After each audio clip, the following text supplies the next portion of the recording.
अब हम पढ़ेंगे हेपेटाइटिस। तो हेपेटाइटिस मेनली ह्यूमंस में कितने टाइप्स का होता है? 5 टाइप्स का।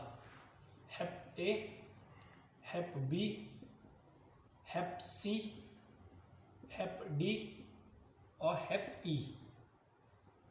ये 5 टाइप्स का होता है। अब इनमें आपको क्या क्या पता होना चाहिए वो पॉइंट्स हम फटाफट से डिस्कस करेंगे। हेप ए एक्यूट कंडीशन है और हेप ई भी एक्यूट कंडीशन है। हेप ए मोस्ट कॉमन होता है चाइल्ड में, और जो हेप आपका ई है ये मोस्ट कॉमन होता है एडल्ट्स में। हेप ए का भी जो रूट है वो फीको ओरन रूट है और हेप ई का रूट है ये भी फीको ओरन रूट है। यानी जो मोड ऑफ इन्फेक्शन है वो क्या है? फीको ओरन रूट है दोनों का। ये एक्यूट है, ये भी एक्यूट है। ये चिल्ड्रंस में होता है, ये एडल्ट्स में मोस्ट कॉमन है। दोनों का जो रूट है वो फीको ओरन रूट है। इसके बाद जो बी, सी और डी है ये कैसे हो सकते हैं? ये एक्यूट भी हो सकते हैं और साथ साथ में ये क्रॉनिक भी हो सकते हैं।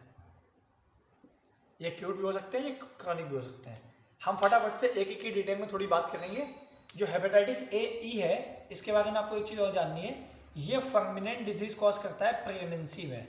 फंगमिनेंट डिजीज कॉज करता है प्रेगनेंसी में। वैसे ये फंगमिनेंट डिजीज कॉज नहीं कर पाएगा, लेकिन ये प्रेगनेंसी में फंगमिनेंट डिजीज कॉज करता है हेपेटाइटिस ई।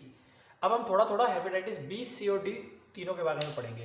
तो सबसे पहले हम देखते हैं हेपेटाइटिस डी। हेप डी आप नाम से याद रख सकते हैं डी फॉर डिफेक्टिव, यानी ये कैसा वायरस है? डिफेक्टिव वायरस है। मतलब साथ में हेप बी का भी इन्फेक्शन होना चाहिए अगर ये डिजीज कॉज करता है।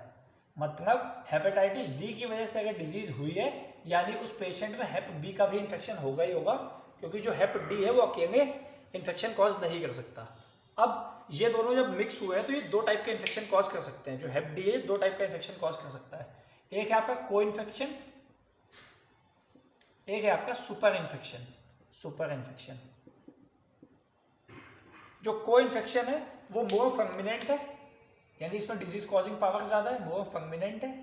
और जो आपका सुपर इन्फेक्शन है वो क्रॉनिकसिटी मोर है। इसमें क्रॉनिसिटी इज मोर, क्रॉनिक ज्यादा है, क्रॉनिसिटी इज मोर। इतना आपको पता होना चाहिए हेपेटाइटिस डी के बारे में। अब हम बात करेंगे हेपेटाइटिस बी के बारे में। हेपेटाइटिस बी, सबसे पहले हेपेटाइटिस बी में आपको याद रखना है कि इकलौता डीएनए वायरस है जो हेपेटाइटिस कॉज करता है। Only DNA virus. बाकी सारे वायरस कैसे हैं? बाकी सारे आरएनए वायरस हैं।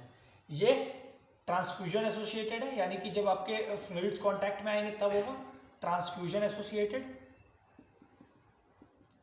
और क्या प्रॉपर्टी है? ये कैरियर स्टेट में भी हो सकता है, यानी बॉडी में डिजीज कॉज किए बिना भी ये इन्फेक्टेड, मतलब पेशेंट इन्फेक्टेड रह सकता है, उसको पता भी ना हो।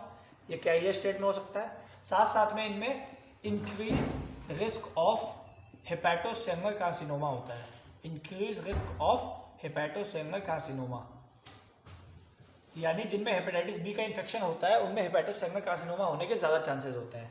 ये तो हमने बात कर ली हेपेटाइटिस बी इन्फेक्शन की। अब अगर हम इस केस में माइक्रोस्कोपी की बात देखें, यानी बायोप्सी कराएं अगर लीवर की, तो हमें दिखेगा हेपेटाइटिस बी में मेनली 2 एंटीजन होती हैं। एक HbS एंटीजन होती है, एक HbC एंटीजन होती है।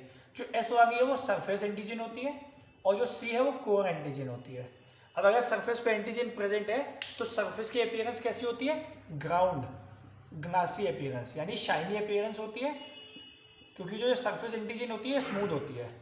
और जो कोर की एंटीजन होती है जिसकी वजह से जो न्यूक्लियस होते हैं वो कैसे दिखते हैं? Sanded nucleus, gritty, sanded, sand like appearance. यानी जो सरफेस एंटीजन है वो स्मूथ है जिसकी वजह से ग्राउंड ग्लासी अपीयरेंस आता है सरफेस का, और कोर आपका HbC एंटीजन प्रेजेंट होती है वहां पे जिसकी वजह से न्यूक्लियाई आपके सैंडेड न्यूक्लियस होते हैं। ये हो गई माइक्रोस्कोपी की हेपेटाइटिस बी की। अब हम फाइनली बात करते हैं हेपेटाइटिस सी की। हेपेटाइटिस सी, अभी मैंने आपको बताया था जो हेपेटाइटिस बी वायरस है वो ओनली डीएनए वायरस है, तो ये कैसा वायरस होगा? Hepatitis C.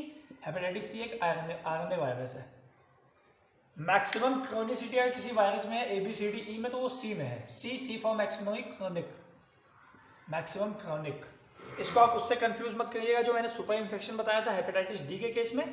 वो सुपर इन्फेक्शन तब था जब हेपेटाइटिस बी और हेपेटाइटिस डी साथ में इन्फेक्ट करते हैं और वो सुपर इन्फेक्शन कॉज करते हैं, उनमें क्रोनिसिटी ज़्यादा होती है।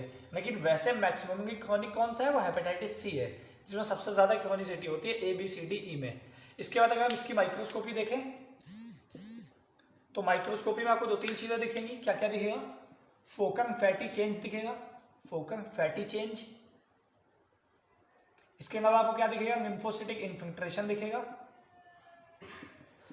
लिम्फोसिटिक इन्फिल्ट्रेशन कहाँ पे, पोर्टल ट्रैक्ट में, यानी लिम्फोसाइट एग्रीगेट हो जाएंगे पोर्टल ट्रैक्ट में। इसके अलावा आपको क्या दिखेगा, इसके अलावा दिखेगा आपको बाइंग डक्ट डैमेज। हेपेटाइटिस में आपको इतना ही इंपॉर्टेंट याद रखना है, hepatitis A B C D E और उनके कुछ कुछ पॉइंट्स।